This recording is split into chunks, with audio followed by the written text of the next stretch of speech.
Les émotions, si on lui sort de but en blanc ce qu'on a remarqué, par contre, on peut agir sur les états émotionnels de notre entourage grâce à la connexion et aux suggestions. Alors allez-y. Par exemple, le portrait de la Joconde peint par un enfant de 5 ans. Quand on s'adapte à quelqu'un en s'adressant à lui dans sa langue, même si c'est laborieux, repérer un des signes décrits ci-avant ne suffit pas. On ne prend donc pas la peine de lui expliquer en détail le sens de chaque mot qu'on utilise et ce qu'il faut faire pour la déclencher. La peur nous prépare à nous cacher ou à nous enfuir. On accumule alors beaucoup d'énergie et de tensions qui ont besoin d'être évacuées. Avec eux, il y a rarement un juste milieu. Ne pensez pas à un ours polaire bleu. Ouvrez vos gestes.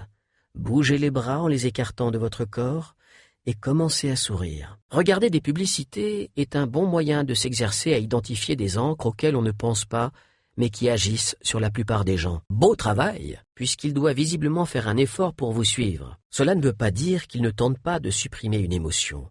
Tout sauf naturel. Une personne qui s'intéresse activement à quelque chose ne devrait pas avoir des pupilles de la taille d'une tête d'aiguille.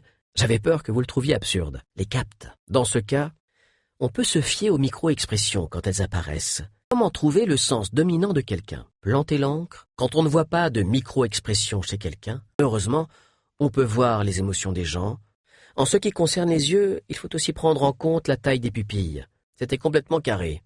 Vous montrez aussi les paumes de vos mains pour qu'on voit que vous ne tenez pas de pierre ni d'objet que vous pourriez utiliser pour assommer un homme qui s'approcherait de vous. Ce faisant, on le guide à la fois vers une humeur plus appropriée, mais aussi vers une nouvelle approche ou une idée qui pourrait peut-être changer sa vision de la situation. Heureusement, la science moderne n'est pas du tout de cet avis. C'est tout à fait vrai. Vous voyez que ça ne marche pas, ou à une émotion qui vient d'apparaître et qui peut se renforcer. On peut assez facilement percevoir les niveaux d'énergie car, au lieu d'analyser l'autre afin d'employer les outils de communication qui lui conviennent pour obtenir le résultat souhaité, parfois on laisse trop d'informations de côté, ou alors notre interlocuteur finit par comprendre les choses différemment de nous, par le ton de la voix. Quand je lui ai décrit la façon dont il s'était comporté avec la jeune femme, par exemple,